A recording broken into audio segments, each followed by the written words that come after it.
guys, this is Eric with Graybeard Gardening. Hi, sweet girl. You're interrupting my intro. What? You want to say hi? Come here.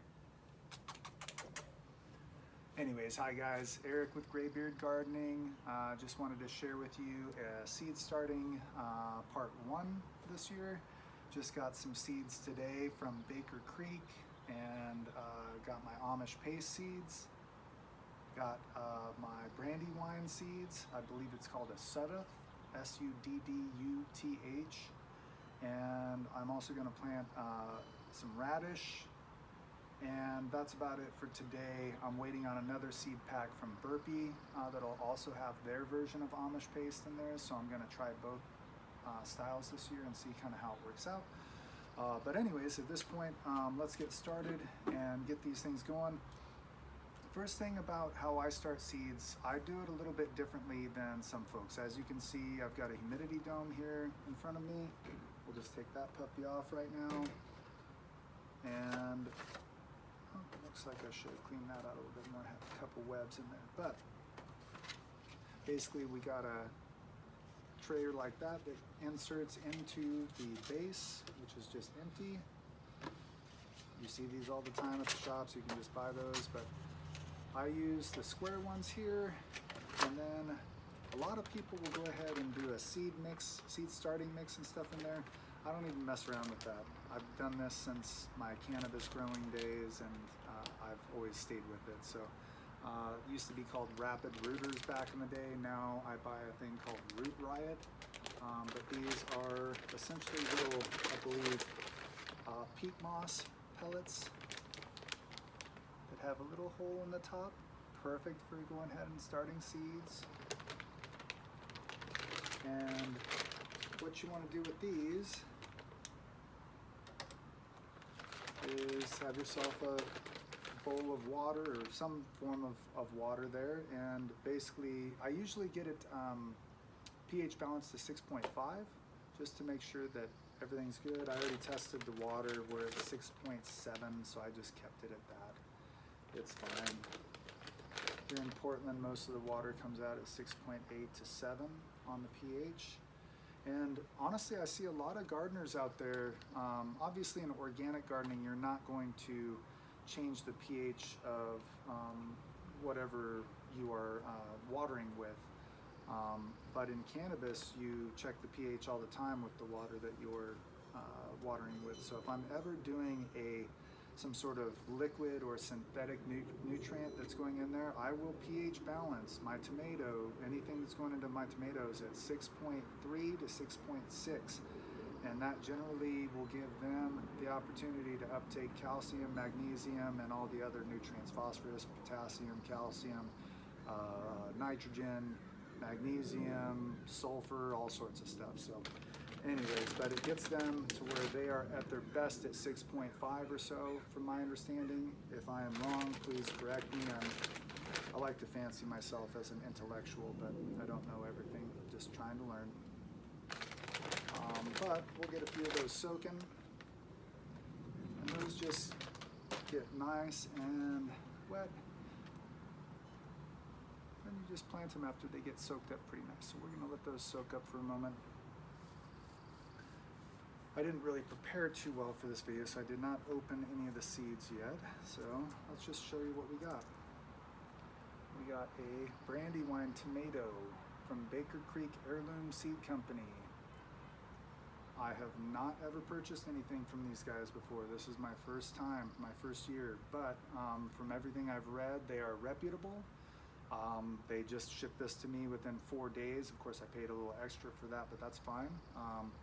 But bottom line is I'm trying a couple different types of Amish paste, because I've seen a real Amish paste in action, and I'm trying to find which seed company I should try to duplicate that from in the past, because I've only bought starts. So we're trying to do that this year, but we'll go ahead and get the Brandywine opened up.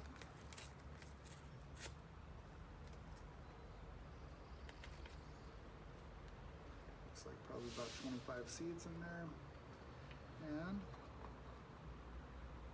all we're gonna do is just line these up. Typically, you can do it in every pod. I know I'm not going to grow that many brandy wines this year, so I'm only going to do 3, and in fact, I'm gonna move those in from the edge. I've got enough room here. Actually, we'll just keep them on the edge, that'll be fine. We might need more room to do some more things in here, so.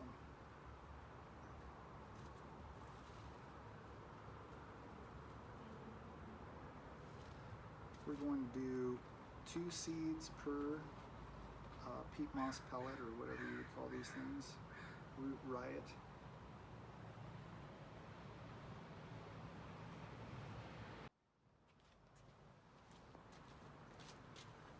All right. So I just grabbed a little stake here that was in my yard, and it's about the right diameter for the hole. And we're just gonna go ahead and push that down just a little bit.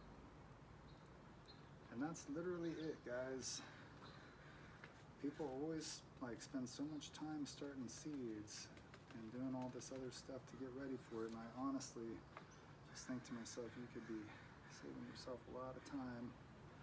And it may not give it as good a nutritional, value the first week or 2, but really those plants don't really need a ton of nutritional value the first couple weeks. Most of that is still intact in the seed.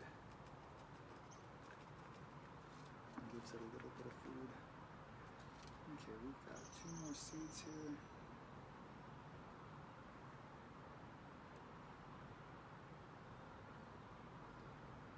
That's one thing I love about gardening, is that essentially this is a good time to breathe. I have anxiety in my normal life, so I tend to use this as a time to take some deep breaths, really enjoy the sounds and the smells coming out of the garden, and just relax after a week of work. Like, I just got back from work about a couple hours ago. I work in the cannabis industry. I've been a cannabis grower. I work in the cannabis industry in sales and delivery statewide right now. But this is what I do in my spare time and enjoy. And depending on what YouTube's rules on that are, I may actually be showing you guys a cannabis grow this summer. We'll see kind of how all that works out, but it's legal in Oregon to have a cannabis plant in your backyard. You can have up to 4, and we're probably going to go ahead and do that this year and show you guys what's up. I have a pretty neat way of growing, and I think you guys will enjoy it. But that's actually how I started my green thumb, is that I was not much of a gardener before I started growing cannabis, and I ended up growing cannabis for the first time and was just really good at it automatically. That's what people told me. And so that led to me gardening in my backyard with the leftover dirt. And so I started just, growing a few tomatoes, I grew some peppers and some blackberries and raspberries and things like that. But overall, I started just kind of cutting my teeth there. When I moved to this property, I had just kind of started over in my life as far as some changes and whatnot. And so when I rented this property, the landlord gave me permission to go ahead and garden in the back here. And ultimately, I've been building this up ever since. And it started with just two troughs and then a little bed over on the other side of the garden here, and has built on from there. So this is one of my favorite things to do in life, is garden. I find a lot of joy, a lot of peace in it, and honestly, it really drives me to improve every year. That's one thing I will always say about gardening, is that it really is an intellectual pursuit. You have to acknowledge your own failures, some of your own bad decisions, and fix those things in order to become a better gardener. And truth is no one starts knowing it all. Even if you're a very gifted gardener with a green thumb right off the bat, you don't start off getting everything right, and everyone knows that. So I think the gardening community is just a really neat community of people that really do learn it the hard way most of the time. And I'm one of those guys that I like to try experiments and stuff like that. I'm doing some experiments with potatoes right now in different grow bags and seeing how those work out. And I'm also doing some strawberry runners that I just created some new plants off of, so experimenting with that. That's my first time doing that. And we'll do a few more of those in there, getting wet.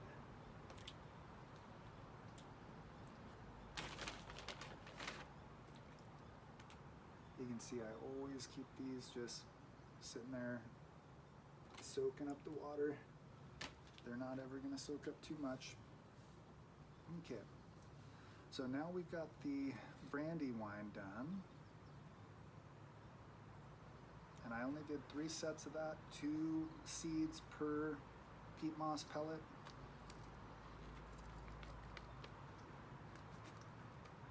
And we'll just make sure and save those for later.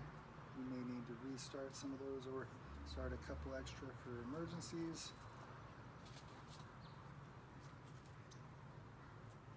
Now we have Amish paste, Baker Creek, Heirloom Seed Company. I'm really excited to try these. I could tell on the site that these were the real thing, at least if the tomatoes pictured are actually the same thing that I'm getting here. But the tips of these tomatoes are notoriously like really deeply rooted, and you can see kind of the way they're indented there, and they're harder to get out than a lot of other tomato stems. So ultimately that's kind of how I recognize that this was probably the real deal. We'll see if it was correct or not. But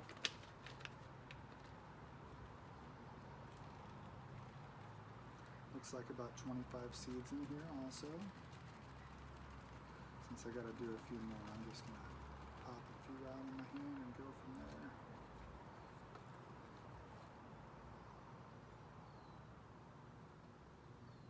And I'm gonna do this assembly line style.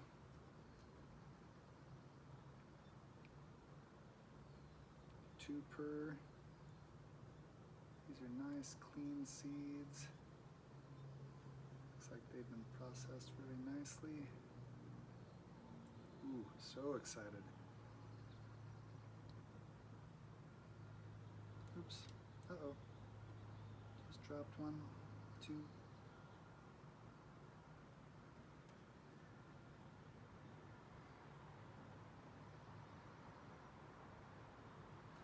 And the idea is that we're going to put 2 or 3 in each of these holes, then hopefully we get 100% germination.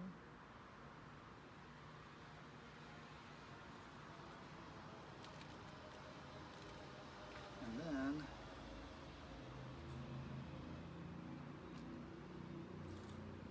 then we can go ahead and just cut out the weakest ones.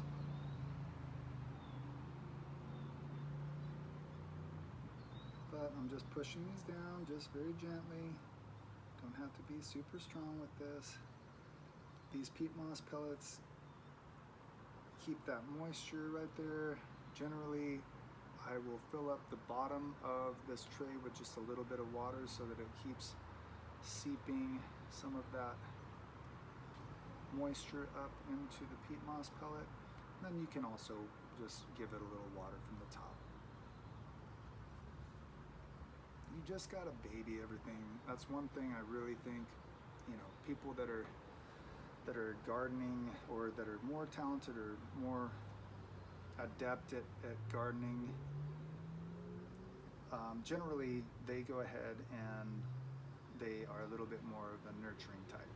You know, so folks that are really good at just watching things every day and just making sure everything has the perfect amount of moisture and all that, those are the folks that I think see the most success when they're getting going.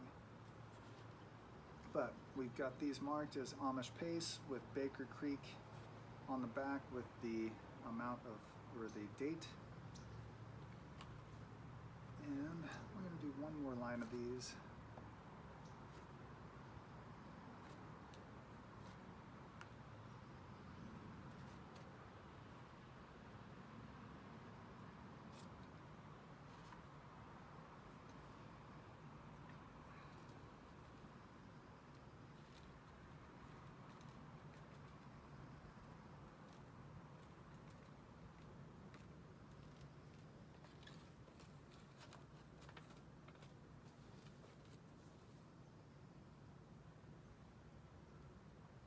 Two there,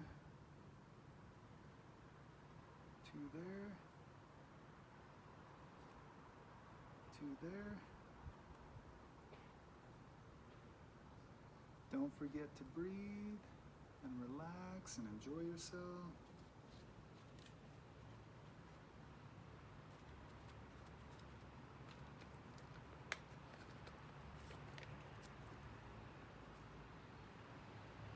So we've got 15 of these started. I generally have pretty good luck on germination, so in these I would expect to have 100% germination on all of these pellets. You know, we got 2 in each, so all we need is 50% germination on each pellet to actually have one, and we should do fine. So most of the time I do pretty good on that. And then we'll get them transplanted to something that's in a larger container. I generally go up to a 4-inch container after this with a decent soil, so that they start off really, really nice with a lot of food, and generally I have success that way. So you'll see it as we go through the season here. I also have some radish here, or radishes. I'm not sure, maybe I don't know. I think you can say either, but I think radishes is probably more proper. But we're going to go ahead and plant 10 of these down at the end.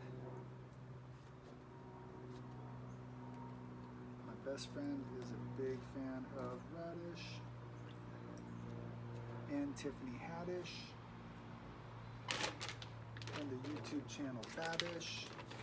If you guys haven't checked out, I think it's called Cooking with Babish or something like that. It's a lot of fun. It's another part of this whole gardening adventure that I'm really liking, is that I am learning to cook with all the food that I'm growing too. So trying new recipes, learning a lot from YouTubers, and I get a big shout out to the YouTube community in gardening and cooking, but mainly in gardening. I'll just shout out some of my favorite channels right now. Jacques in the Garden, You Are Funny as Hell, and just the perfect answer to Kevin. And then you've got Kevin over at Epic Gardening and Epic Homesteading. You've got James Prigioni. I'll have to double check and see if there's an L in there, but no disrespect, he is amazing. Big loves to Tuck. What a great team they have over there, and some really exciting things they've got going. The Millennial Gardener has taught me a lot. I think he is super organized and just a wonderful human being out there, making some change for people out there. There's probably a few more that I'm forgetting, but I will mention them as we keep going. There's even, oops, got a little plane flying over, sorry.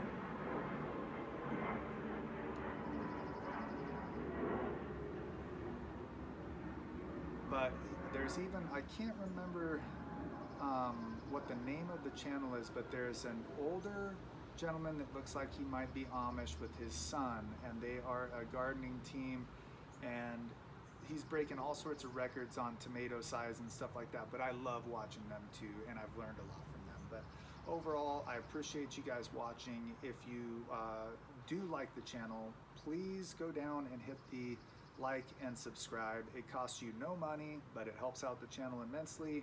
I'm not out here trying to make money by doing this, but I also am trying my best to just get out here and put out content and enjoy myself in my garden. And really, I'm not trying to teach people so much about what they should do. I'm showing what I do, and if some people glean some things off of that that they can use, then so be it. That's awesome. But most everything that I know is something I've gleaned off of a YouTuber, off of my mom, my dad, my grandma. I mean, there's all sorts of things that you can lean on there, but overall, I just appreciate all of you and want to thank you for tuning in. At this point, we're going to go ahead and get these radishes, or radish,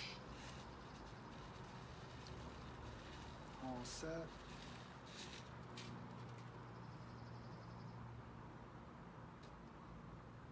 I bet Tiffany Haddish does like radishes, though. I bet she does. She's a cool lady. I think she is wonderful. Again, with this one, I'm putting in 2 in each with radish. A lot of times you'll see that the ones that you buy at the store are gonna have 2 sitting in that little pot that you bought anyways. So we're just doing exactly what they do. Oops, it's sticking to my finger.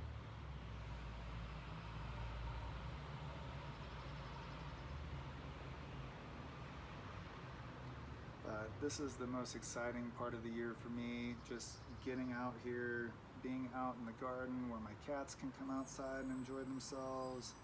I can come out here, my friends can come out, see what I'm up to. My best friend has a 2.5-year-old, and he is wonderful, and I just cannot wait for him to come over and eat all my food. I'm growing several things in the garden just for them, including eggplant. I don't really eat a ton of eggplant. I'm doing a lot of cherry tomatoes, since I don't personally eat a ton of cherry tomatoes, but I'm doing those for my best friend. But again, that's the fun of gardening, like being able to share with your friends, your neighbors. My neighbor next door here, I give him tomatoes. I give my neighbor on the corner tomatoes. The guy behind me right here next door is an amazing gardener. He's actually very talented. And he took, I think, a year or 2 off of gardening, had some other things going, but this whole community here is like a bunch of really nice people and pretty good gardeners too, so it's kind of exciting. And of course, living in Portland, we've got a nice gardening community here that does all sorts of exchanges and things like that. And really, that's what I'm looking to do going forward, is make more friends in gardening. I find that I don't really enjoy some of the same things I used to, that used to allow me to spend time with friends and enjoy that time. And these days I just really enjoy gardening and finding people with that same passion. But we just got all those seeds pushed down in there. We'll go ahead and mark that as 410 Crimson Giant Radish. I'll show you the pack, and that is a Fairy Morris. Oops, almost dropped it. I'll get better at shooting these things too, guys. I'm still just getting used to all this. But now that we got that done, really, that is all we need to do for now. You could go in and you could put these on a heat mat. I generally don't use a heat mat. I will just go ahead and put them under light in my grow tent inside, and I will give you a shot of that eventually when I bring that down there. Like I've told you guys before, I live in a basement apartment, so my apartment is right down here, and this is my backyard that my landlords allow me to go ahead and garden back here. I live in a duplex, so my neighbors live right here, I live downstairs, and the garden is right here. But the neighbors have an option to garden in the front yard if they want, but depending on who's living there at any time, you may have some gardeners, you may not. But anyways, at this point, we are set here. Thank you for watching my video on some of these starts. Hi guys, this is Eric with Graybeard Gardening. Just checking in here with a shot from the indoor tent. This is inside my apartment. I've got a little, I want to say it's like a 4x2 tent here. But we put these in yesterday after we went ahead and planted those. I'll show you a little something here too. This is just one day in there. And if we go over here, oh, look what's already starting to pop.